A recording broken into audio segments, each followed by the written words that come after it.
A civil lawsuit filed against Garth Brooks yesterday in California makes multiple serious allegations against. For decades, the world believed they knew the real Garth Brooks.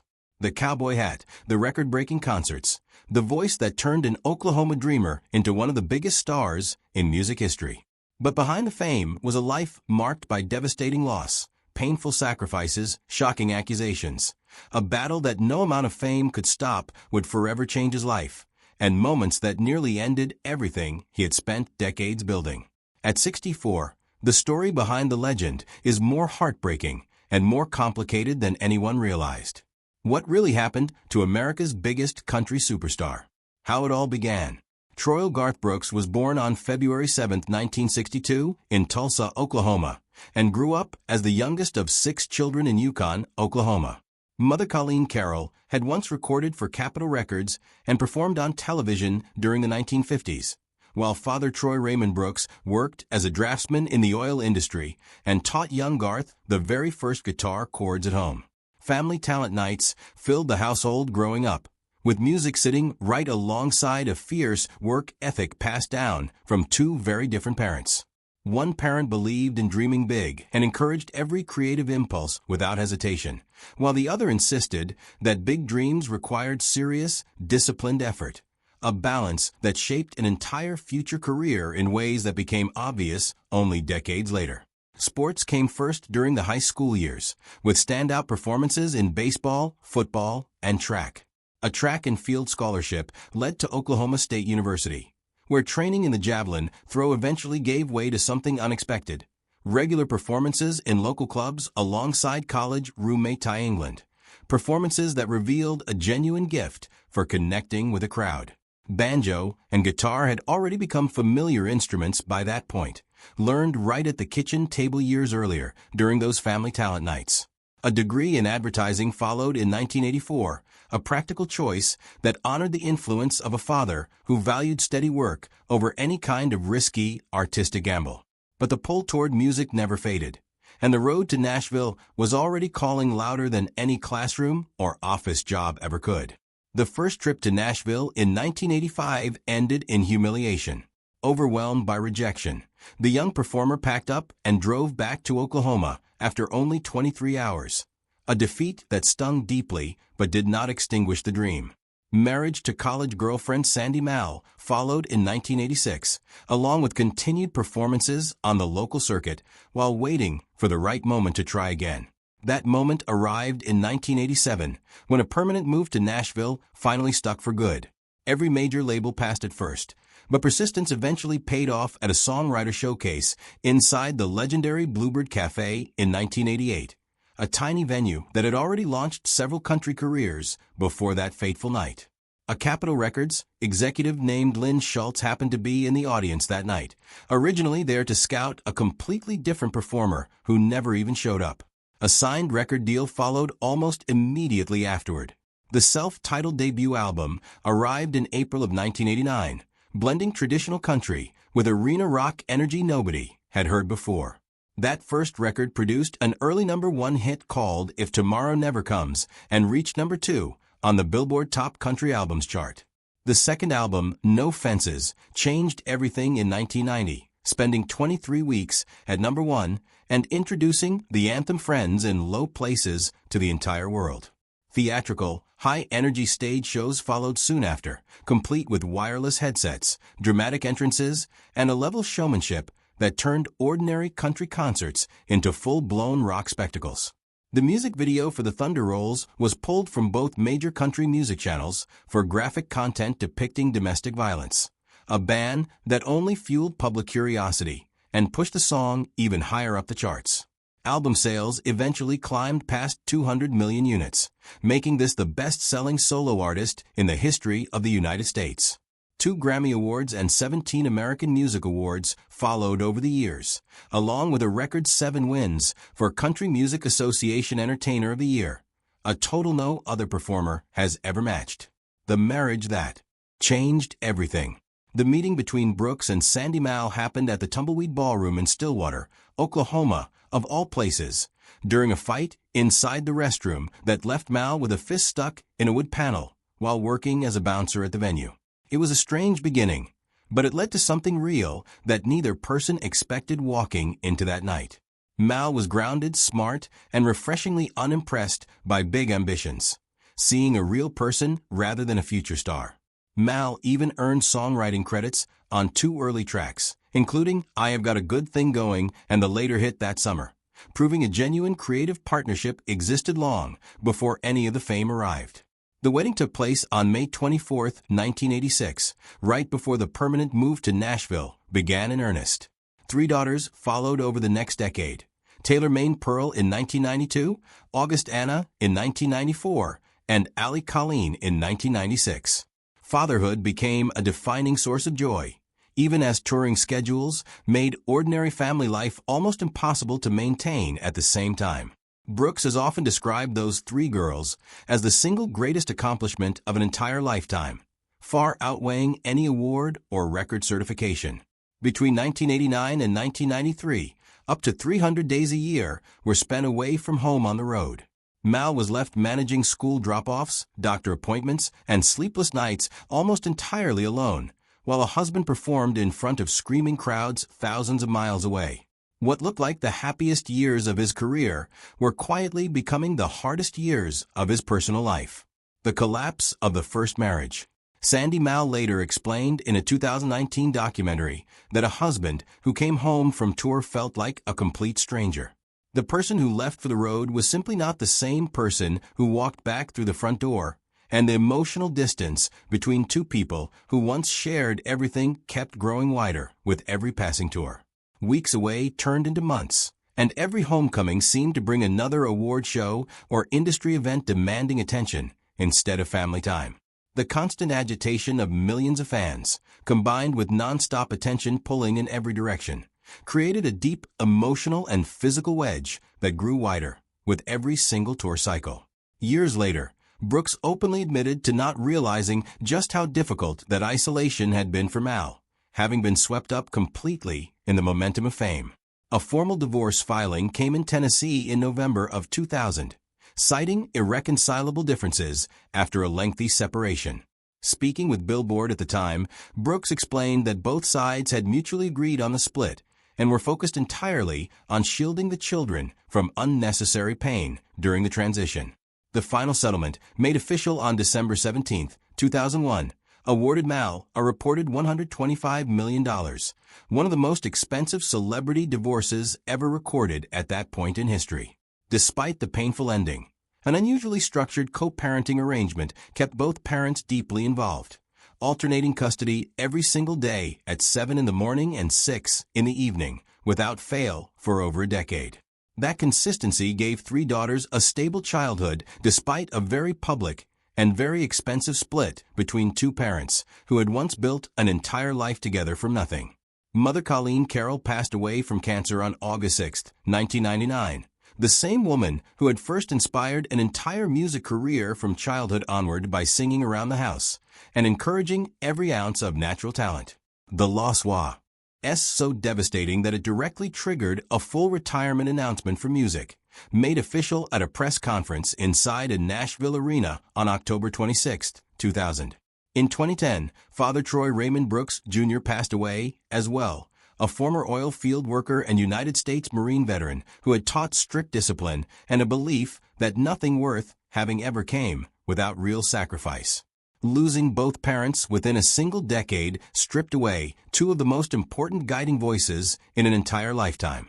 Honoring the memory of a mother turned into an unexpected legal fight of its own. A $500,000 donation had been made back in 2005 to a hospital near Yukon, Oklahoma, with the understanding that a women's health center would eventually carry the name of Colleen Brooks. When that promise never materialized, a breach of contract lawsuit followed in 2009. A Rogers County jury ultimately sided completely with Brooks in early 2012, ordering the hospital to return the original donation and pay an additional $500,000 in punitive damages, a small but deeply personal victory in the effort to keep a mother memory alive. In April of 2025, longtime songwriting partner Larry Bastian passed away at age 90. Bastian had originally trained as a biologist before turning to music during the 1970s Bakersfield sound movement, eventually co-writing signature hits, including Unanswered Prayers and Rodeo. Brooks later described the collaborator as a true friend and mentor, first encountered as a young student brand new to Nashville. Grief was not limited to loss alone. In February of 2021, wife Trisha Yearwood contracted a severe case of the coronavirus during a household quarantine, leaving Brooks publicly terrified of losing the person described as an anchor for an entire life. Speaking about those frightening days, Brooks admitted to leaning heavily on prayer rather than superstition, crediting an outpouring of support for helping pull Yearwood through the worst of the illness. Yearwood eventually recovered fully, and the couple later credited that frightening stretch of quarantine with actually strengthening an already strong marriage, using the forced closeness to work through years of unspoken tension. A wildfire threat in 2006 added even more anxiety, as flames tore across Oklahoma and came dangerously close to a family ranch holding decades of history and memory, forcing an emergency evacuation while firefighters battled to save the property from a distance. Just when it seemed the worst was behind him, a new storm arrived, one that placed his reputation under a microscope. Controversies and an unexpected comeback. In 1999, an entirely different persona named Chris Gaines confused longtime fans completely. A slimmed-down look, a soul patch, and a rock falsetto replaced the familiar cowboy hat for a bizarre concept album project meant to launch an accompanying film that never quite found an audience. The film itself never even got released, and the whole experiment sold a modest 2 million copies compared to previous albums that had each sold 10 times that amount. Today, the entire Chris Gaines chapter is left out of official anthologies and rarely discussed in interviews at all. A much bigger public relations disaster arrived in 2014. 5 sold-out concerts were scheduled at the legendary Croke Park Stadium in Dublin, Ireland, a venue steeped in national history and normally reserved for Irish sporting events, with all 400,000 tickets gone within a single day. When city officials only approved 3 of the 5 nights, an all-or-nothing ultimatum led to the complete cancellation of every single show, leaving 400,000 disappointed fans and a furious local economy behind. 8 years later, in September of 2022, an entirely different ending arrived. Dublin officials finally approved all 5 concerts, and every single ticket sold out within hours all over again.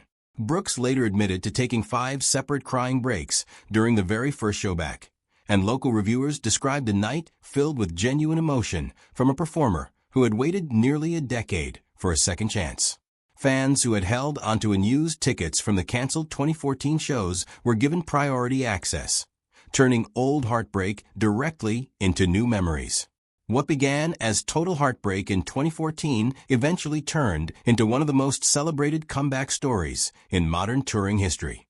Just when it seemed the war, SD was behind him, a legal battle emerged that changed the conversation around Garth Brooks overnight.